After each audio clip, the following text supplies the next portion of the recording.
Iginiit ni Pangulong Bongbong Marcos na hindi tatapatan ng Pilipinas sa mga agresibong hakbang ng China sa West Philippine Sea gaya ng pambobomba ng tubig.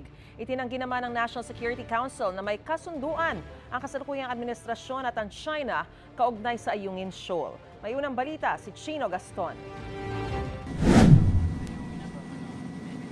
Ang sabi ng Chinese Embassy, meron umanong kasunduan ng Beijing at kasalukuyang administrasyon kaugnay ng Ayungin Shoal. AFP Western Commando Westcom umano ang nakipagsundo na aprobado raw ng Defense Department at National Security Council o NSC.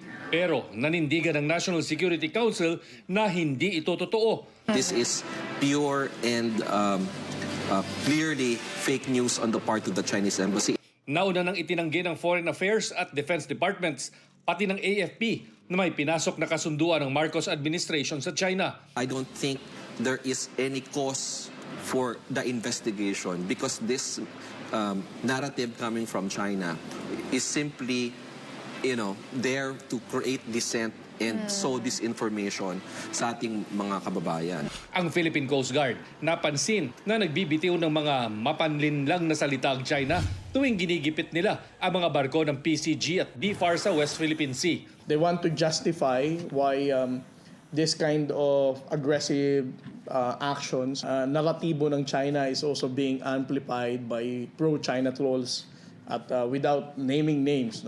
These influencers somehow are affecting the Filipino people's appreciation of what's really happening in the West Philippine Sea.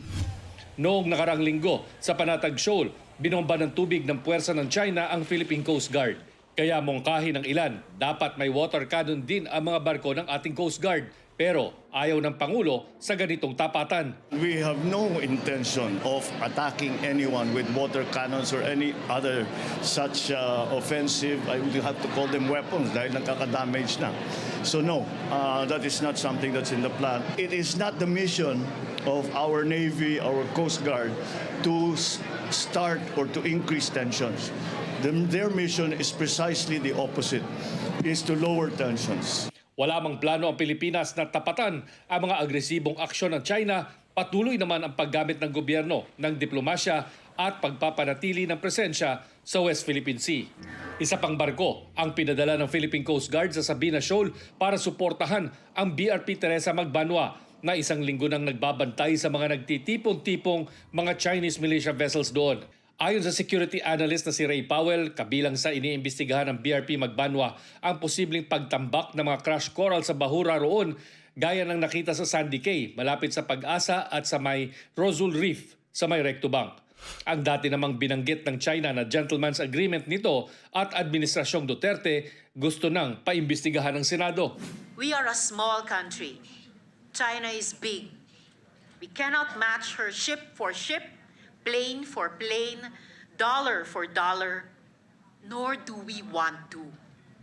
Our best weapon is the truth, shining a light on the coercive tactics of the Chinese government. Dati nang iginiit ni dating Pangulong Rodrigo Duterte na walang isinuko sa China sa kanyang termino, bagamat may palitan daw ng kontrol sa ilang teritoryo at walang kaugnay ng paghimasok ng China sa EEZ. Ito ang unang balita, Chino Gaston, para sa GMA Integrated News. Mga kapuso, para una ka sa mga balita, mag-subscribe sa GMA Integrated News sa YouTube. Sa mga kapuso abroad, subaybayan niyo po kami sa GMA Pinoy TV at sa www.gmanews.tv.